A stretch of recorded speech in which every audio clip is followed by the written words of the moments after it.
Ramai orang Singapore, orang Thailand, orang Malaysia pun ada yang PM exam juga. Tanya bila nak masuk KYT Tri Nation ni. Ni dia, kita dapat masuk Kau tengok design dia memang lawa. Tepi ni flag Malaysia, tengah ni Thailand, belah kiri ni Singapore. Okay, untuk bahagian design belakang ni tengok ni.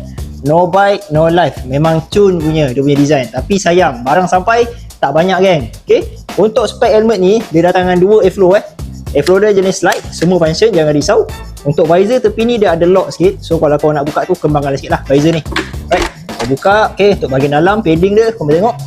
Padding dia memang cantik, lembut pun lembut. Untuk padding dia, kanan kiri dengan atas kau boleh buka. Kau nak pasang tekor pun boleh, tak ada masalah. Okay, untuk tali, dia menggunakan tali jenis D-ring lah. So lebih safety lah kalau kau pakai tali jenis macam ni. Okay, untuk TT RJ ni, dia datang dengan double visor lah.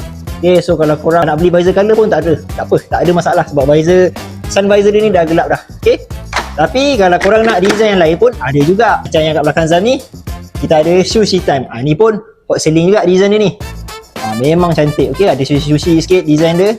Right, kalau korang nak yang lain ada juga.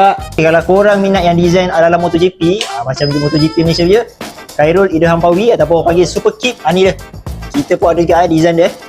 Nama design ni Super Kip lah. Memang cun.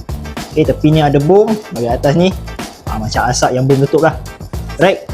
Okay, untuk design lain pun banyak juga geng. Macam kat belakang Zam ni memang banyak lah design yang lawa-lawa kita ada Kalau korang nak plain pun ada juga.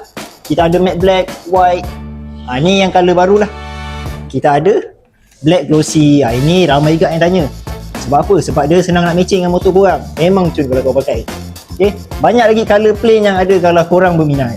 So, korang tunggu apa lagi? Kalau korang nak cantas helmet KYT TTRJ Tri Nation ni, korang boleh runcur terus dekat Tokai Helmet Bandar Barudah Johor Bahru ataupun Tokai Helmet dekat KL. Apa-apa pun yang penting pakai terus sensor.